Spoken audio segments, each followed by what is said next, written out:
Are you ready to become a change maker? Our 48-week postgraduate program in public policy or the PGP may be just the thing for you. This hybrid program is designed to give you both the theoretical foundation and hands-on experience needed to excel in policy making. With a mix of expert-led webinars, in-person workshops, and policy simulation exercises, you'll gain real-world skills along with personalized mentorship.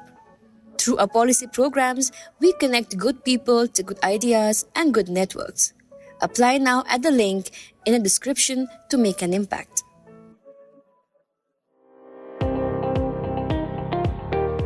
Welcome to All Things Policy, a daily podcast by the Takshashila Institution. We are a bunch of policy nerds based in Bengaluru, and we like bringing fresh perspectives to Indian affairs and Indian perspectives to global affairs.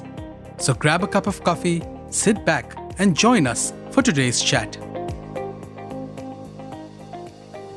Hello, everyone. Welcome to this episode of All Things Policy. A lot has happened in the world in the last 1 week. The Indo-Pakistan, all the confusion around the war, the US trade thing with China, Turkey, and a lot of other things have happened. But in all this, what has somewhat got lost is a very significant development. That is the India-UK Free Trade Agreement. A lot of us rejoiced about lower scotch prices maybe, and others were thinking about why dairy products are still not under this. Okay, so what are features of this free trade agreement? What does it imply? What does it hold for us for the future? To unpack all of this and to talk about free trade agreements in general and this one in particular, I have with me two of my colleagues. One, Anisree, she is a researcher at the Takshashila Institution. Hi, Anisree. Welcome to the show. Thank you, Suman. Really looking forward to this discussion. I also have with me Shikha, who is a student of our postgraduate program in the just concluded cohort.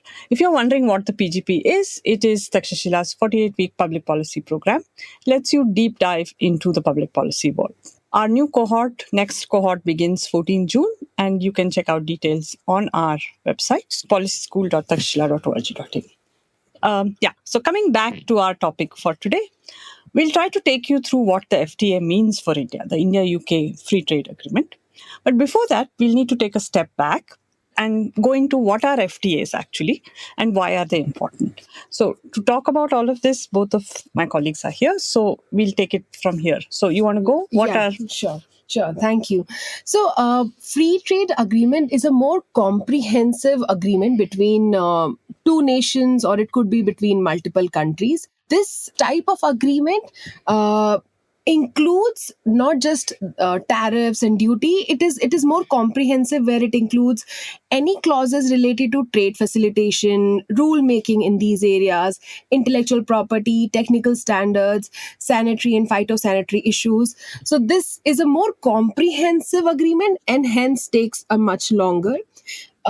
We have heard of trade agreements. Those are the ones where there is a positive list of goods and services where certain relaxations are provided. Free trade agreement are the ones where there is a negative list of goods and services which are not covered.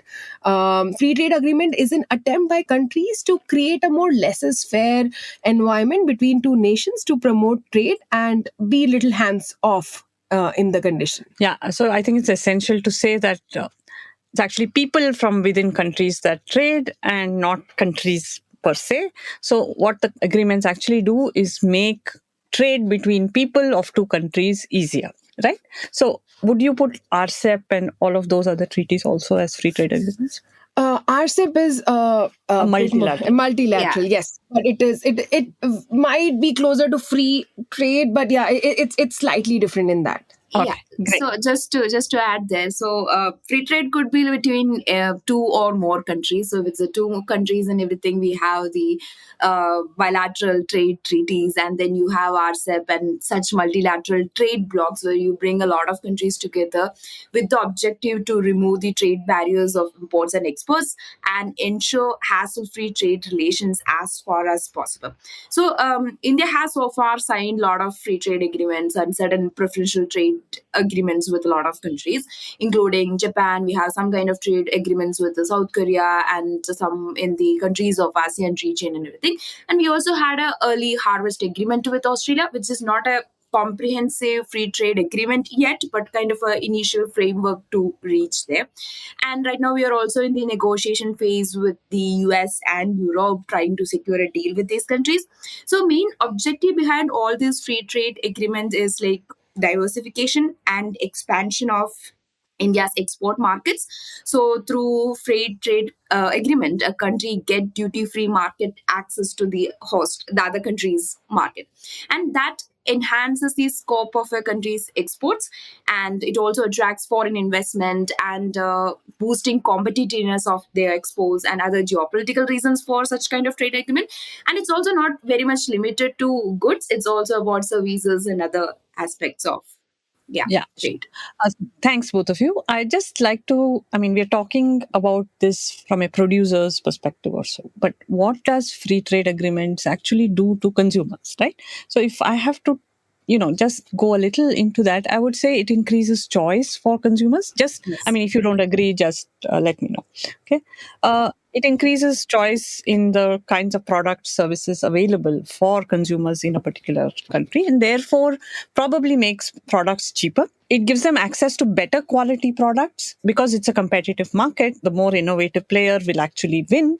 And so at the heart of it is consumer surplus and consumer welfare, which in free trade agreements or in like an expansion of the markets itself, like to say in case of free trade arrangements, actually leads to better consumer welfare. And therefore, it is important for people like us to be interested in a free trade agreement. Is that, do you agree? Yeah, definitely. It's generally a win-win situation for all parties involved. Yeah. So if listeners are wondering why we should worry about India-UK free trade agreements, it's because in the final outcome, we should see better products, better services for all parties concerned, both in India as well as in the UK. Okay. Yeah. So that's where we are at this. So I'd like to go a little forward with specifically about the India-UK free trade agreement that was recently signed. Okay, so can you take us through why this is important right now, and how does it fit into the broader strategy, especially post-Brexit, especially since we've seen other free trade agreements that have been signed. We've seen things like the RCEP that has come into play, all of that. Right. So what are strategic motivations for both our countries to pursue this deal, actually? Anisree, you want to go first? Yeah. So, like you mentioned in the beginning, this is a crucial time for the world, geopolitically and geoeconomically. So, on one hand, we have a new economic order being set by the Trump administration at a time when the WTO is almost non-existent, at least for the time being. And then you have reciprocal tariff, the Liberation Day announcement that we had on April 2nd by Trump, and then followed a pause for 19 days so that like countries can secure a trade deal with the US. So in a way, I have to say that Trump and his administration was able to bring the countries on negotiation table to discuss the trade barriers and see whether they can secure a free trade deal. On the other hand, this has created a lot of chaos in the system, right? So the allies and the partnership systems are eroding. The order that Trump introduced is more of transactional in nature. So you receive in proportion to what you offer. So that means for countries like India that you shouldn't keep relying on a very few exporting markets, but diversify, open up your economy so that you can secure as much as free trade deals with the trading countries as possible. And UK is a very key partner to India, more in services than in trade, but it's like a key important partner. Hence, this is a right step in that direction. That's what I feel that's why economically and politically, India-UK FTA comes at a very right moment for India. Yeah, it's kind of counterintuitive to the thinking that is going on around the world, which of protectionism, of tariffs. Yeah. We're trying to break that mold. also here. Shikha, you want to add? Yeah, I agree. I completely agree. I think this more than one good thing that has come out of this global uncertainty is that it has expedited some of these crucial discussions. I mean, UK India conversation has been going on for last couple of years, but some of these factors did definitely influence them to bring this to closure. And I'm hoping more such FTAs will be coming in this year for India. It is also, I think, the nature of FTA, the way they have approached it, how comprehensive they have made this FTA, I think also has given a message out that, I mean, trade agreement is not just about tariffs. There are a lot more that needs to be done to bring two countries at a parallel equation to facilitate a trade. Cool. So yeah, that you've given us some, background to why this is important. We've gone into what are motivations for both countries to be part of this deal. Okay, so let's get into the meat of this. What are the key features of this particular free trade agreement, and how does it affect both countries or products and services that are traded between two countries here? Sure. So let's look at a bit broad level. So India is UK's 11th trading partner. The total trade between the two nations is around $57 billion, which has been increasing at a rate of around 7 to 8% per annum. So I mean that makes them and a great thing about this is that India enjoys a trade surplus with UK, so which makes it a crucial partner for India. Both the countries, the trade between the two countries have a higher proportion of services. So around 60% of the trade is in services and around 40% is in trade. Now, under this agreement, there are some great things that have happened, but at an overall level, UK has agreed to remove tariff lines on 99% of goods. And India, in turn, has agreed to remove tariff lines on 90% over a period of 10 years. As soon as the agreement goes into force, 64% of tariff lines will be eligible for tariff-free imports into India, which covers around $2.5 billion of current UK exports to India. And when we look at specific sectors, garments is a big one, which is getting benefited. Till now, India has been facing an import duty of around 10 to 12% from UK, which will go away, which makes us more competitive against countries such as Bangladesh that was already enjoying duty-free access to UK. Chemicals industry is also expected to get benefited from here. Engineering export market of India will be benefiting from here. And I think overall gems and jewelry, footwear, textile, furniture, sports equipment. So I think most of these industries will be benefiting and facing tariff reduction. So it's a great opportunity from them. In turn, India has also agreed to reduce tariff on some advanced manufacturing equipments, cosmetics, whiskies, and certain agri-food products such as soft drinks and lamb. High-end cars from UK will see tariff cut from 100% to 10%. So when you say high-end, like Jaguars and Land Rovers, but they will also be under a quota. So we're not sure at this point of time how large that quota will be. That will be clear once the fine print of the agreement comes out. But that's a big one. That means that some of these cars will be available at a cheaper rate to Indian consumers. Tariffs on lamb has been cut from 33% to 0. So that's one of a big lamb win as for in you. mutton. Yes. Okay. And also UK cosmetics and toiletries, they will be seeing a big tariff cut from current range of 10 to 20% to 0. Both the parties have protected certain agriculture products. India has obviously been very sensitive around dairy, cheese, vegetable oil. So all of that is excluded from the agreement. UK has also tried to exclude sugar, milled rice, pork from these tariff cuts. Apart from these, the FTA also talks about some really interesting points. It covers customs and trade facilitation. It looks at providing a very clear, predictable, and transparent customs procedures for UK exporters with specific timelines mentioned. it is also mentioned in the agreement that both the parties will be attempting to agree to release goods as possible after arrival at customs, given the condition that all requirements are met and there is no physical examination required. And there's also a mention of digital trade, promotion of digital trade, which I believe is good for all parties involved, and anyways is like a more obvious step for us. Then I think there is, and there are other factors that are also, for example, we have agreed to give broader financial access to UK companies to our financial services.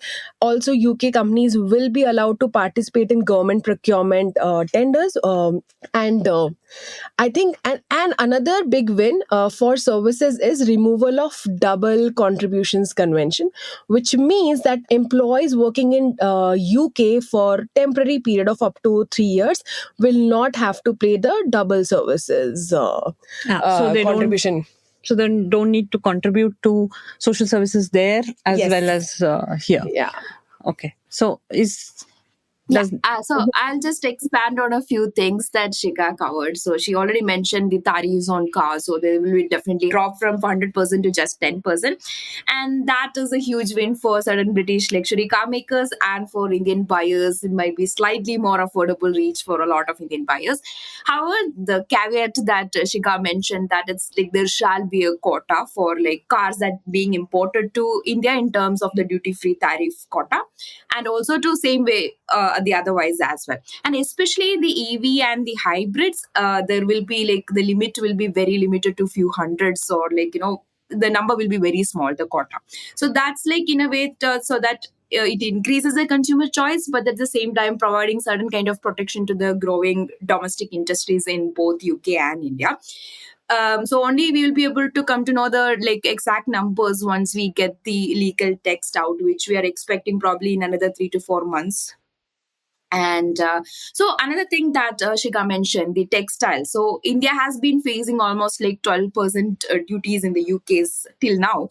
While if you compare India to its competitors like Bangladesh, who holds 50% of share in the UK's textiles and clothing imports, has been enjoying duty-free access to UK for a while, along with the countries like Vietnam and other South Asian competitors of India. So while India is only holding 7% of the share, now if India get a duty-free access once the FTA is enforced, so that gives some kind of level playing field for India, but that doesn't assure that India's exports will overtake Bangladesh or Vietnam. We still have to work in terms of like improving our competitiveness and making it more low cost efficient and all those things. So there are a lot of like work that we might have to still do at home to ensure that our exports are like functioning really well. But it definitely gives us some kind of like level playing field when it compared to other competitors. And definitely I think it's a really great win for a lot of people in India, like the whiskey Scott imports will be like really reduced. And so there are, I hear a lot of like news saying that this is going to affect the Indian domestic alcohol industry and everything. However, Scotch whiskey is like just 2.5% of the Indian whiskey market, so it's not a lot of much. And there is a lot of like so while like right now if you're paying almost 5,000 rupee for a Scotch whiskey, then like it might reduce to 3,000, but it's still in the upper hand of like a lot of alcohols in India. And like Shika mentioned, I think the very most important element of this FTA is the double contribution convention. So like this kind of benefits a lot of Indian companies that is sending talent abroad, especially in the IT and the consulting sectors, especially for the short term employment of like maximum 3 years and everything. So these individuals, these professionals will not be required to contribute towards the social security schemes in the host country, but they can continue, running their schemes in the Employees Provident Fund organization here in India while they serve abroad.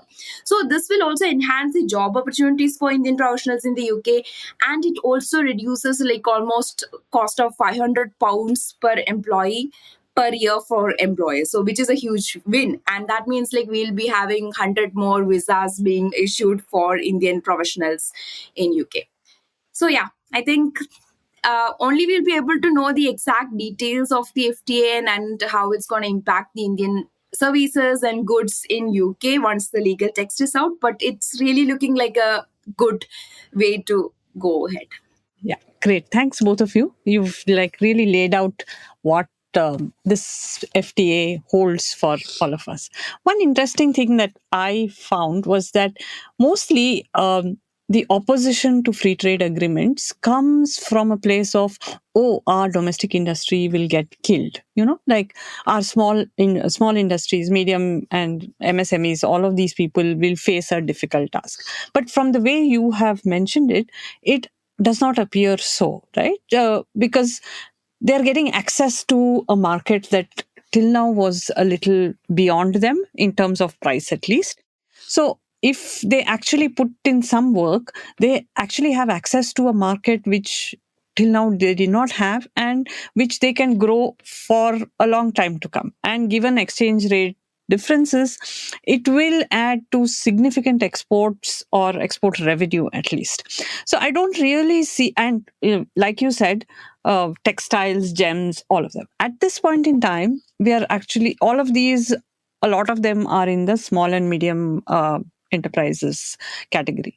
The positive I see from this is that we probably will see a few of these small and medium players within these sectors actually scale up to being a bigger brand or bigger player in the entire thing. So I don't really see a problem with the FTAs with regard to domestic industry, but I could be wrong. Is there something that I am missing out? Yeah, no, I agree. So today in India, total exports, around 40% of exports are by MSMEs, and they are contributing large to our current export market. In fact, some of the industries that will be impacted positively via this FTA, which is textile, chemicals, gems, they all are dominated by MSMEs. So it's a great opportunity for MSMEs. One, they're getting lower tariff barriers. And apart from that, this FTA unlocks easier movement of people between the two countries. It eases the custom procedures so that the burden of the cost, is reduces. And one great thing about this agreement was also, I really like the fact that they did mention about anti-corruption. They did equally focus on administration part of the trade and not just the tariffs. Yes. Yeah. Yeah, just wanted to add a point. So if you look at historically as well as like the current geoeconomically, like the countries that are exporting really well and like being part of the global supply chains are also the countries that are importing quite a lot. So if you look at US, if you look at China, these are the countries, like, I mean, China might not be the best example, but like in terms of imports and exports, if you want your exports to really do well, you also have to open up your economy, allow imports to come and everything. So and if you look at it, like, trade is really an efficient way for the economy to go well, do well, and to boost its like growth and everything. So in that way, it will definitely have a positive impact on the SMEs. But definitely, I feel like we have to do a bit more work at home in terms of improving it in terms of cost efficient and in the productivity aspects. Yeah. Yeah, sure. So it actually gives a sign to MSMEs to not get complacent and to put their act together. And if they do that, there is a whole world of opportunity to actually take up, right? Yes. Yeah. So I feel like this is a great first step, but this is just a free trade agreement with UK. Now, what if we have to get into other free trade agreements with other countries or be part of multilateral agreements? What lessons for the future can we take from this? Is there a template, or is there certain points that we can take from here so that we can make it better for the future too?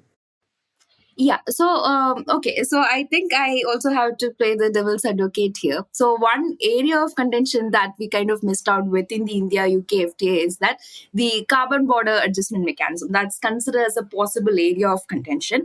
And India has come out and said that, like, if UK decides to impose extra levies, tax levies on India, then it would definitely retaliate. So that's kind of a clause that we have put out. So I'm not getting much into the carbon border mechanism conversation. We have done a previous podcast on this. If listeners are interested, you can go ahead and check that out. And so UK's carbon border adjustment mechanism, which is a kind of a mechanism that aims to prevent carbon leakage and support the UK's net zero goals and everything. So that by ensuring that carbon emissions aren't simply shifted overseas when the UK implements its own decarbonization efforts.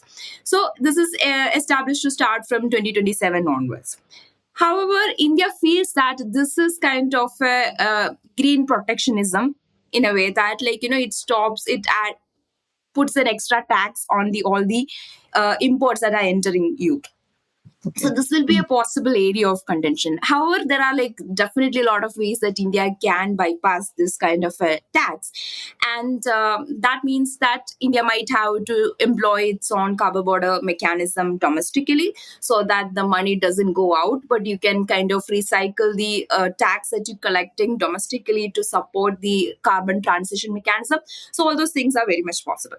And if you look at the other way, this FTA hasn't gone much into the agricultural field. So there are no tariff cuts on dairy, cheese, apples, and other sensitive agricultural items. However, I see that India might not be able to keep up this protectionist stance in these sensitive areas for quite a long time, especially with partners like the US. You might have to see that where you can open up, where you can allow imports, so that your exports again do well outside. Sure. And so I feel like in the future FTAs, although this is a really great start, this is a really great step, India might have to see where it can cut loose of its protectionist stance, and see whether we can see some kind of adjustment to be done, some kind of negotiations to be happen. So one way I feel like this is FTA is a really good in terms of how fast paced is. We were able to conclude the entire negotiations within 3.5 years, which is really good. Usually it takes quite a lot of years. So 3.5 years is a really good time for a fast-paced negotiation. However, with EU and US, you might have to again fasten the process a bit more faster. So that would be also another challenge. However, I feel like this is a great start to begin. Sure. I think we have to. I think this is a good opportunity for us to also look at our domestic industry, look at how do we make them more export competitive, and also look at how do we reform our current overall customs and non tariff barriers that we have been exposing, because as the world is evolving, and the pressure that we will be getting from other players, and if we have to keep up with the pace and growth, we have to open up our markets, and we have to make it conducive for both parties to trade. If we have to realize our dream of Viksit Bharat, trade is an essential and a crucial part of it. So I think this FTA has opened up some great conversations internally. We just need to ensure that the momentum doesn't break, and the path that we have intended to take, we continue to take, and we review all whatever protectionist measures we have been taking around agriculture. I think it is an opportunity for us to review that as well. Great. Thank you both. I think through this, maybe we will actually reform will be forced on a few sectors for us, because there are some sectors that we are very afraid to touch, right? Politically or whatever else, whichever way you look at it. So this really opens the doors for further reform, further, education amongst the larger public about what free trade agreements can actually do for us. So, I think this one will close here. Thank you so much, both of you. If you so have much. anything to add, last comments, please do so. I think, nothing much. I just want to add, historically, India has a track record of utilizing FTA that's being very limited. So we only have 25% compared to the developed countries. They have 70 to 80% of FTA utilization. So that means India still has a lot of work to do at home, so that its exports perform well outside. So we need to have a lot of reform conversations. We need to open up a lot of our economy. And even in the politically sensitive sectors, we might have to see what are the areas we can allow some kind Take of some tough calls. Yeah. Yeah, great. Thanks. So this is really opens the doors for a lot of conversations, a lot of action on the ground, actually. So let's hope that this takes off well, and we as citizens, as consumers, keep an eye on everything that is happening on the trade front itself. Yeah. Thank you. And thank you, listeners, for tuning in today. We'll come back with another episode soon. Thanks so much. Thank you. Thank you. If you liked our show, dive into Takshashila's research on technology, strategy, and economic affairs. Check us out at our Twitter handle @Takshashila INST or our website takshashila.org.in.